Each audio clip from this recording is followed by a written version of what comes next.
دیکھیں بات یہ ہے کہ جب آپ نے ممی ڈے، پاپا ڈے، ڈاٹر ڈے، یہ ڈے وہ ڈے، تو اب وہ نعوذ باللہ ثم نعوذ باللہ ایک نبی ڈے بھی ہونا چاہیے۔ آپ پورے سال میں ایک دن اپنے پاپا سے مل لیں، ان کو ان کا ہیپی فادر ڈے بول دیں، ہیپی ڈاٹر ڈے بول دیں، ہیپی مدر ڈے بول دیں، تو نعوذ باللہ اب 12 ربیع الاول کو ہم نے بنا دیا ہے ہیپی برتھ ڈے یا رسول اللہ۔ وہ کام جو روز کرنے کا ہے، دن میں 5 مرتبہ فرمایا ثم صلوا للوسیلہ، پھر میرے لیے اللہ سے تم وسیلہ مانگو، مقام محمود مانگو۔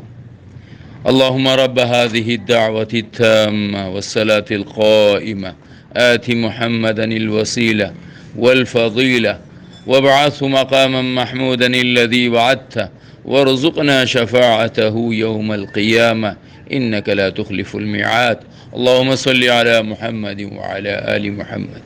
فرمایا کہ جمعے کا دن یوم الغراء واضح دن ہوتا ہے، فَأَكْثِرُوا فِيهِ الصَّلَاةَ عَلَيَّ، مجھ پر خوب سارا درود بھیجو۔ تو وہاں تو حکم یہ ہے کہ خوب سارا درود بھیجو۔ ایک صحابی نے کہا یا رسول اللہ دعائیں کرتا ہوں، درود ذکر کرتا ہوں، درود کتنا پڑھو؟ فرمایا پڑھو۔ اس نے کہا یا رسول اللہ پون 1/3، فرمایا زیادہ کرو۔ کہا آدھا، فرمایا زیادہ کرو۔ فرمایا یا رسول اللہ سارا میں درود ہی پڑھتا رہوں گا۔ فرمایا اذن یکفیک ہمک، تیرے غموں کی بھی کفایت ہوگی اور تیری ضرورتوں کی بھی اللہ کفایت کریں گے، روز پڑھتے رہنا۔ یہ تو وہی ہوا نا کہ ہم نے نبی کو ایک مہینے کے ساتھ خاص کر دیا، آل نبی کو ایک مہینے کے ساتھ خاص کر دیا، قرآن کو ایک رمضان کے ساتھ خاص کر دیا۔ یہ وہ والے لوگ ہیں جن کی عقلیں، جن کی سمجھ اسی بات میں لگ گئی ہے۔ انتہائی جہالت برا میسج ہے، اس میسج کو چھوڑ دیں اور روز کا معمول بنا دیں۔